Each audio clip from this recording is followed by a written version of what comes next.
Keene with Keene Dressage, and today I'm going to talk about the rider in self-carriage.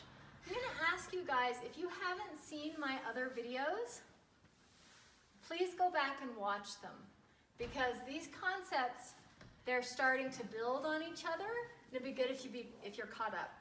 Okay, so you can watch what is self-carriage, what is the rider's role in self-carriage, the timing of the aids, and there's also a video about getting a try that would be useful to see.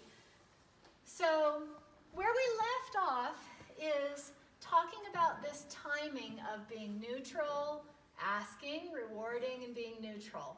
Asking, rewarding, and being neutral. And the sequence of this timing is really important, and I talked at length about that in the timing of the aids. What I want to go over today is this time frame right here.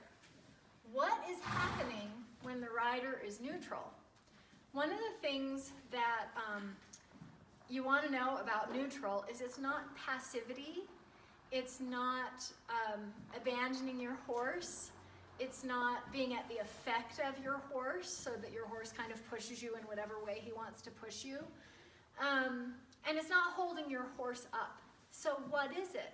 What it is a rider who is giving their horse information without actively asking for anything. Okay, so you can think about it like what your job is as the rider during this length of time is to give your horse reference points.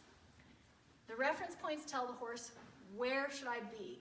Where should I have my shoulders? Where should I have my back? Where should I have the energy going to? Where do I want my bend to be? These are things that your horse needs to know. So you want to be present for him and give him that information, and also be able to leave him alone. So there's this magic things that happens if you can achieve that, because you ask for something, you reward your horse.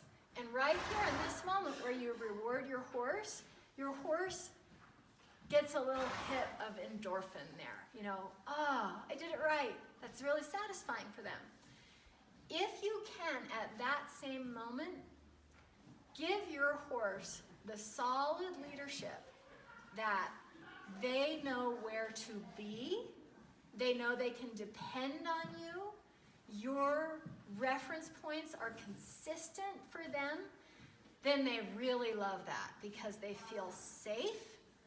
They feel like they can get information if they have any kind of a doubt. You know, oh, I see something I might be scared of and I'm having a little bit of a doubt. They can always just refer to those reference points, right? The other thing about it is when you are giving your horse this information, it's not just physical, it's mental and emotional.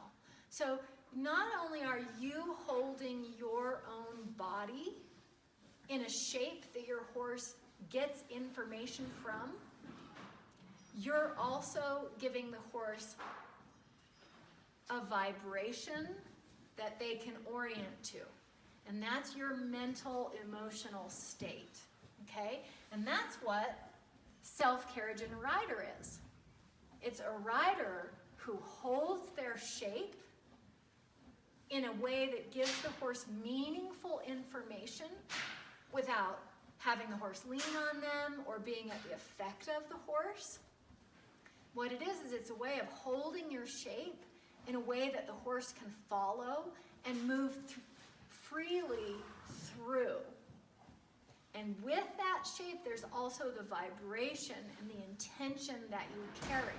So an example of losing that might be if your horse goes to look at something scary and you tighten up and your vibration changes, that's not self-carriage, okay?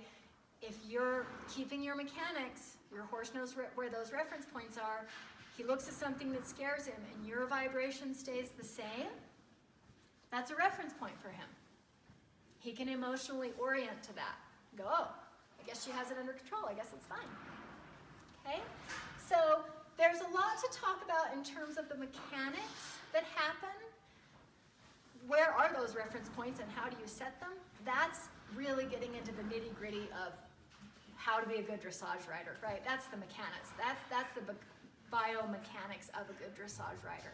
But it's good to understand on the outside what we're really going for in a rider that has self-carriage. So this is what I teach. So if this sounds interesting to you, or you've been kind of searching for this and you want to learn more, please look me up at KeeneDressage.com. Thanks.